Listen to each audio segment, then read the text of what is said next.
Nasubukan mo na bang magluto ng ginataang santol? Kung hindi pa, para sa'yo ang video nito. Dahil dito ay magluluto tayo ng ginataang santol. Simulan na natin ang ating pagluluto. Mayroon nga tayo dito 3 pirasong santol. Ito yung mga nahinog na. Ang gagawin lang natin dito ay babalatan lang natin to. Unahin ko dito sa may bandang taas at papaikutin ko to hanggang dito sa pinakababa. At pagdating dito sa pinakababang part ng santol ay puputulin na natin to katulad ng ginagawa. At gagawin natin yung ganitong pagbabalat sa lahat ng santol nating lulutuin.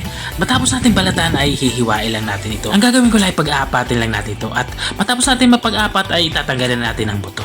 At gagawin natin yung ganitong proseso sa lahat ng santol na ating lulutuin. At matapos natin matanggal yung buto ay hihiwain pa natin to ng maliliit katulad ng ginagawa ko. At gagawin natin to sa lahat ng santol na ating lulutuin. Matapos natin mahiwa ng maliliit ay tatabi muna natin to. Matapos kung maitabi yung ating lulutuin santol ay kumuha tayo dito ng food processor. Gagawin ko lang ay pipinuhin pa natin itong ating santol na lulutuin gamit itong ating food processor katulad ng ginagawa ko. Pero kung wala naman kayong food processor ay pwede naman tong mano-manong gudkurin. Gamit ang kudkuran ng nyog, okay lang naman yan. At kapag ganito na itsura ng ating santol na lulutuin ay tatabi muna natin to. At dito nga sa parte nito ay natapos na tayo sa paggigiling ng ating santol na lulutuin. Ang gagawin ko lang dito ay ilalagay ko ito ng asin. At matapos ko malagyan ng asin ay gamit nga nitong ating kamay ay pipigaan natin to. Ginagawa natin to para malabas yung katas na nanggagaling dito sa santol. Maasim kasi to kaya kailangan natin pigaan. Kaya kung nakikita nyo maraming liquid na lumabas na nanggagaling dito sa ating lulutuing santol. Ang liquid na yan ay hindi na natin kailangan. Itabi muna natin itong ating napigaang santol. Kumuha na nga ako dito ng kawali at pinainit ko to. At nang uminit na nga yung kawali ay ilalagay na natin itong ating karning baboy. Bali ang gagawin lang natin dito ay isi-sear lang natin itong karning baboy hanggang sa lumabas yung mantika nito. Katulad ng ginagawa ko. At kapag ganito na itsura niya at lumabas na yung mantika na nagagaling dito sa ating karning baboy, ilalagay na natin itong ating bawang. Bali ang gagawin lang natin dito ay papalabasin lang natin yung aroma nitong ating bawang. Sasabay ko na din itong ating sibuyas. Ganun din sa sibuyas, palabasin lang natin yung aroma nito. At maglalagay na din ako dito ng luya. Kaunting luya lang ang ating ilalagay dito.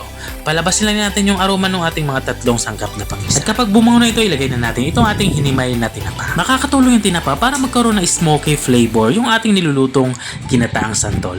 At kapag natusta na ng bahagya itong ating inilagay na tinapa, ihalo na natin ito kasama nitong ating iba pang sangkap. Maglalagay na din ako dito ng bagoong alamang para sa pampalinamnam. Igisa lang natin to saka ihalo dito sa sangkap. At kung nanonood ka pa rin hanggang dito sa kalagitnaan ng aking video, ibig sabihin ay nag-e-enjoy ka.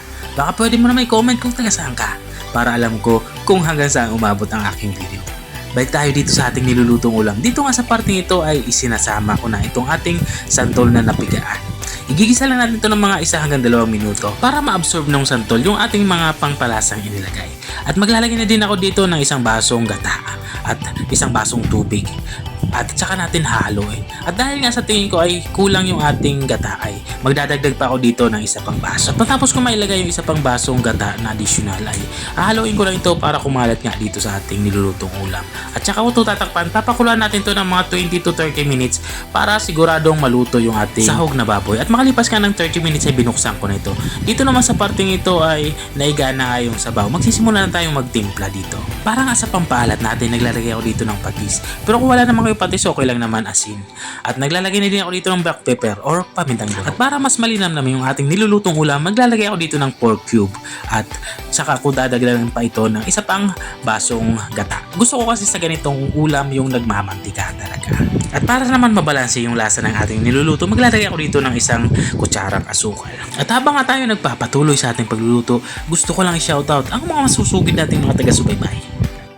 Shoutout kay Haya Mudan. Shoutout din kay Ernesto Manuel at kay John Lee Ira ng Mindoro. At maraming salamat din sa mga walang sawang nanonood at nakasubaybay dito sa ating channel. Balik tayo dito sa ating nilulutong ulam. Dito nga sa parte ito ay lutong-luto na nga yung ating ulang pananghali. Nilagyan ko lang ito ng sili para may kaunting anghang naman yung ating ulam. At ito na nga yung ating ginataang santol na nagmamantika. At kung nakarating ka hanggang dito sa dulo ng aking video, maraming salamat sa panunood. At kung nagustuhan mo naman yung bago nating resepeng ibinahagi, baka pwede mo naman ito i-share. O siya, hanggang dito na lang ako. Kita-kita ulit sa mga susunod kong mga videos. Paalam! Bye-bye!